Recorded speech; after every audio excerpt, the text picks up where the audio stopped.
bihuye n'imyaka n'amazina bafite ibyo tukanezereza reka mubwire umukozi w'Imana ivanze yatangiye hano birayinanira ariko ibiganza by'umuntu wasize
umwana w'umuhagaze ntabwo bajya kuwushakisha za kanyari ntabwo bawushakira bose amatara ntabwo bawushakisha kure ntabwo butabaza umuntu kandi ubona umuntu ugiye guhura nayo ugiye kumva bahura nayo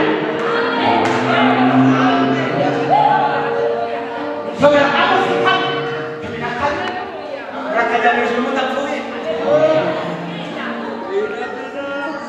dore ahangaha we hazaba harimo utuntu tw'ubururu duhindura imyambaro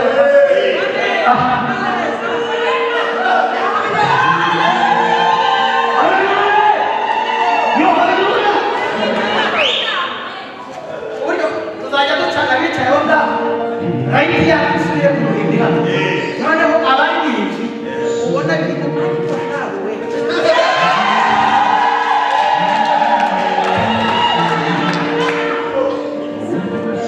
Zamete chenu kritika. Zamete chenu kritika. Eka haleluya.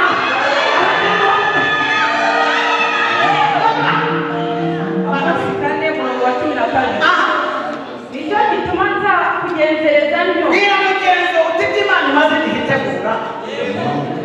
Igiye kukugenzereza gutya. Ivuye n'igihe maze igitegereje. Igiye kukugenzereza hata.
Itegure gusanganira Imana yawe nkawe umubwire life now mubwire ngo nawe mubwire ngo nawe twizite cyane yikukaze ko kwaci ire umuka bakujana nawe arakubwira ngo itegure nona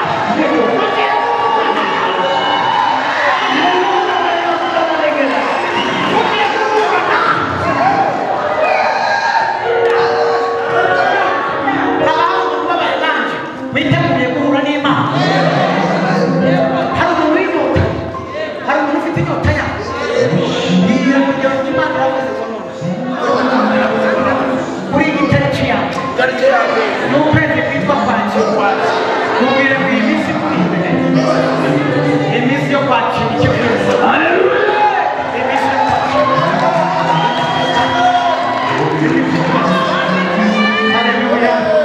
Haleluya! Imana ibahugisha. Ingingo ya gatanu. Umukristo ukomeye mu mwami ni muntu ki? Ni umuntu urinda urugo rwe akarurinda gusenyuka.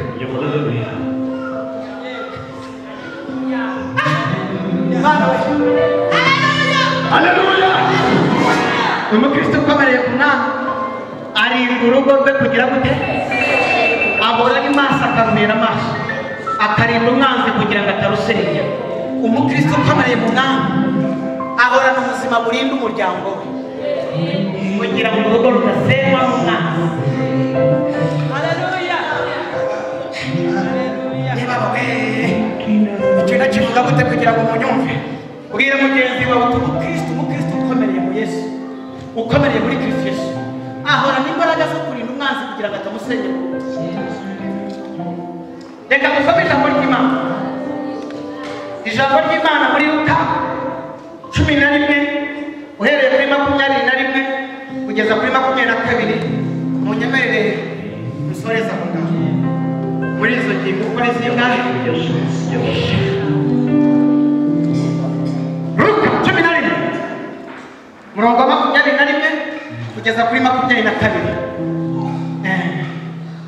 Umuntu ukomereye mu mwami ntabwo urugo rwe rusenywa n'umwanzi, aba afite amaboko n'ubushobozi bwo kurinda umuryango we.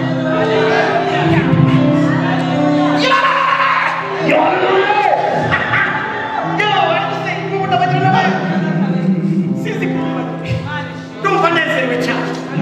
Haleluya. Nsabira umukobwa wanjye mwiza ariko hajya n'umumerezi tubana wenda icyo kintu bikoresha hagira umuntu ugira vuba azana itubana gira vuba hari umuntu uzana itubana hagira umuntu ugira vuba abagabo bacu bameze mute umumerezi tubana ufite amakoresho dana wowe ushaka gukora gira vuba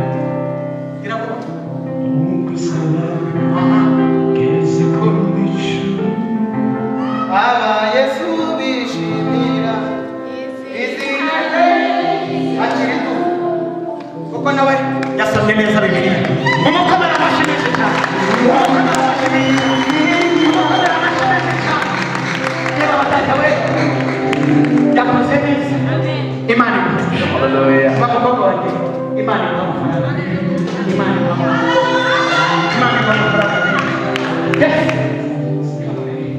Hari ibisazi byitwa kwizera murabizi. Ibisazi byo kwizera murabizi. Dusomera sha. Umunyamaboko ufite intwaro iyo arinze urugo rwe, umukristo umunyamaboko urinze urugo, ibintu bye biba amahoro. bwira mugenzi uti urugo rwe watekana.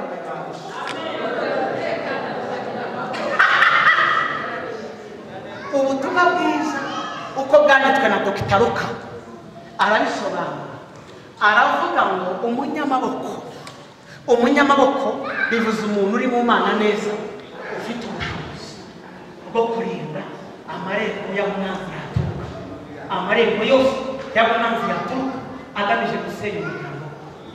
Bibiliya iravuga ngo umukristo ukomeye mu Mana azarinda urugo rwe kugira amahoro. Haleluya.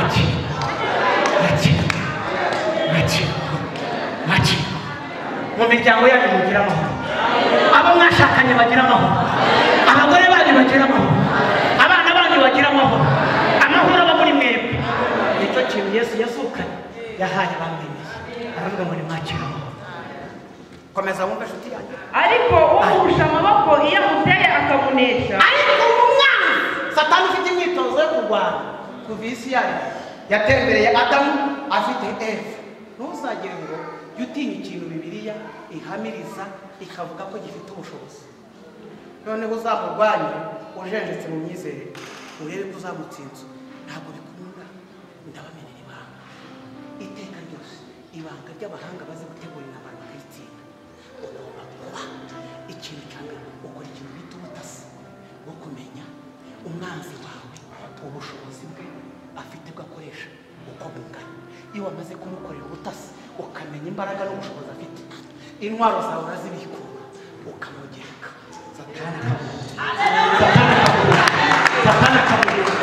Satani akaguhunga.